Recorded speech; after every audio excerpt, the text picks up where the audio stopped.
Hello ladies and gentlemen, and welcome to another episode of Cars Unlocked. My name is Christopher. Today we are going to be checking out the 2018 Nissan Frontier SV Crew Cab. So under the hood of the Nissan Frontier, this one is the 4-liter V6 engine. It's going to pump out about 261 horsepower at 281 pounds-feet of torque. This specific one is the 4x4 with the 5-speed automatic transmission. Great for your city driving and great for those jobs where you need the 4x4 if you're towing, doing your boat, cottage thing. This vehicle is going to be great on fuel and it's going to help you do the jobs you need to do. On the front of the Frontier, when you go up to this SV package, you do get the matching body colored front bumper, as you can see here. Nissan signature V-Motion grille is right below the Nissan emblem. Another addition of the SV, you do get this front tow hook. Moving on to the rear of the Nissan Frontier, you can see we do have our SV and our 4x4 badging. This one comes with the chrome rear bumper on these SV packages, and you also get the Sonar system on the back, which is going to help when parking.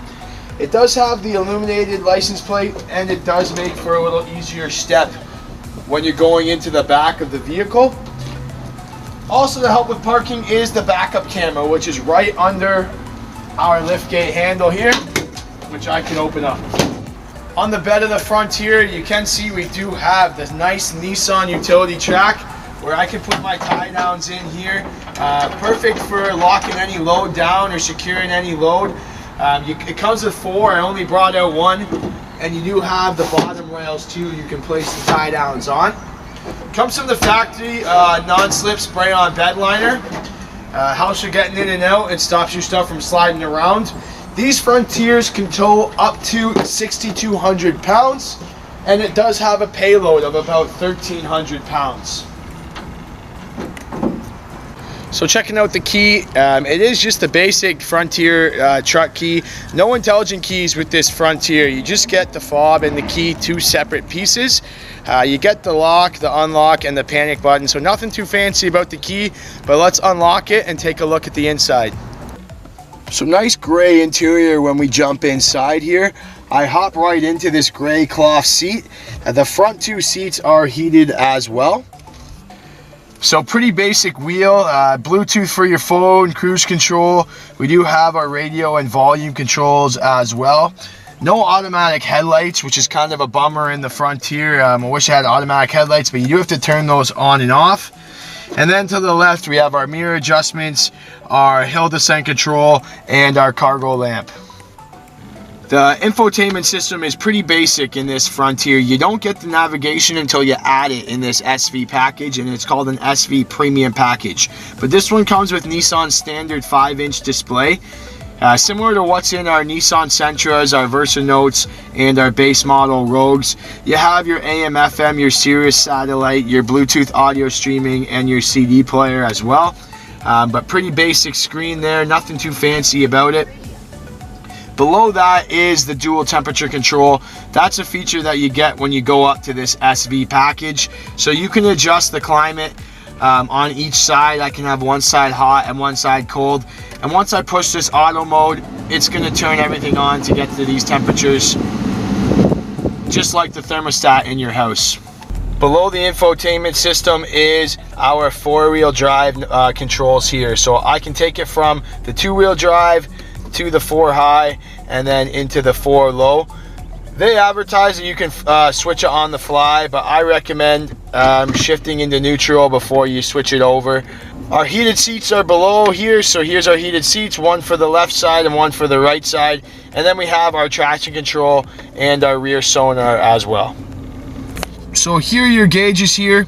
One thing that I like is it does have a little picture of your axles there, and we'll show you if you're in front wheel drive or 4x4 mode.